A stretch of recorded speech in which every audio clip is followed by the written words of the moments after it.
Share market में profit कमाने के लिए फंडामेंटल एनालिसिस और टेक्निकल एनालिसिस की नॉलेज जरूरी है, लेकिन जिन लोगों को इसकी नॉलेज होती है वो भी शेयर मार्केट में कभी कभी नुकसान उठाते हैं। ऐसा क्यों है? इसका जवाब है ट्रेडिंग साइकोलॉजी। आप भले ही शेयर मार्केट के अच्छे खिलाड़ी हों, शेयर कब खरीदने हैं और कब बेचने हैं ये भी आपको पता है। मार्केट के बिहेवियर को आप अच्छी तरह से समझते हैं, लेकिन क्या आप खुद को जानते हैं? एक्सपीरियंस ट्रेडर्स भी कभी कभी अपनी गलत थिंकिंग के कारण गलत तरीके से ट्रेडिंग करते हैं। गलत साइकोलॉजी के होने के कारण अच्छी नॉलेज होने पर भी वो अपने प्लान्स को सक्सेसफुली पूरा नहीं कर पाते और ओवर कॉन्फिडेंस की वजह से भारी नुकसान करते हैं। सबसे पहले आपको सफलता का रास्ता बनाना है। सफल ट्रेडर शेयर मार्केट की हर जरूरी चीज को एनालाइज करते हैं। इसमें फंडामेंटल एनालिसिस को बड़ी इंपॉर्टेंस दी जाती है। फंडामेंटल के बाद ट्रेडर शेयर के मूवमेंट को समझने के लिए टेक्निकल एनालिसिस करते हैं।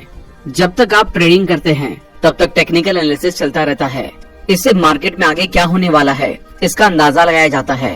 फंडामेंटल और टेक्निकल एनालिसिस के साथ आपको मेंटल एनालिसिस की भी जरूरत होती है। इसके लिए अपने आप को एनालाइज करते रहें।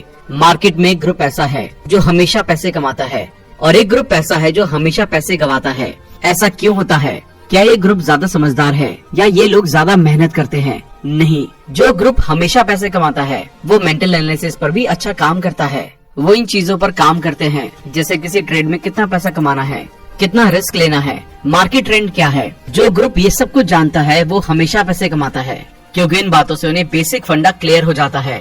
वो अंधविश्वास में ट्रेड नहीं करते बल्कि रिस्क मैनेजमेंट करके ट्रेड लेते हैं। इस तरह वो एवरेज ट्रेडर से अलग सोच रखते हैं। सिचुएशन कैसी भी हो वो अपने प्लान्स और टारगेट के लिए फोकस रहते हैं। ट्रेडिंग करना आसान काम नहीं है।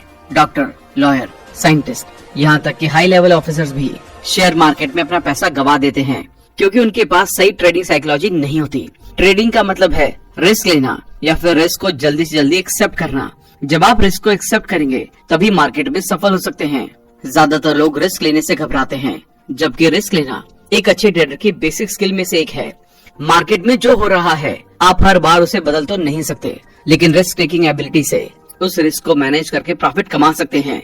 इसलिए ट्रेड करने से पहले ही डिसाइड कर लें कि हर ट्रेड में आप कितना पैसा गंवाने का रिस्क लेने को तैयार हैं। इसी के साथ ये भी डिसाइड कर लें कि उस ट्रेड से मैक्सिमम प्रॉफिट कितना कमाना चाहते हैं।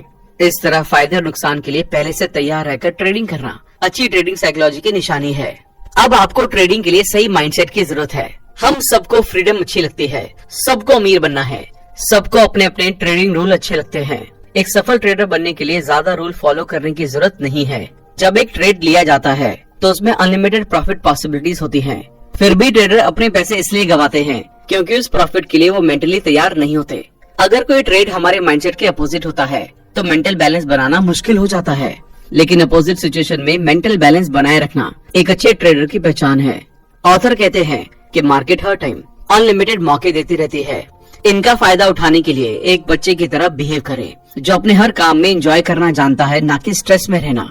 चाहे कुछ भी हो जाए, बच्चा हर एक चीज में एक्साइटेड रहता है और आप भी इसी तरह एक्साइटेड रहें, क्योंकि ट्रेडिंग में कभी कभी प्रॉफिट या लॉस हो सकता है। इसलिए मेंटल स्टेबिलिटी की बहुत जरूरत होती है। नुकसान को रोकने के लिए हमें डिसिप्लिन की जरूरत है। मार्केट ऐसा कोई फिक्स स्ट्रक्चर नहीं देगी या ऐसा कोई रूल नहीं है जो क्लियरली बताए कि आज का प्राइस पिछले दिन की ओपनिंग के जितना ही होगा या उससे ज्यादा होगा।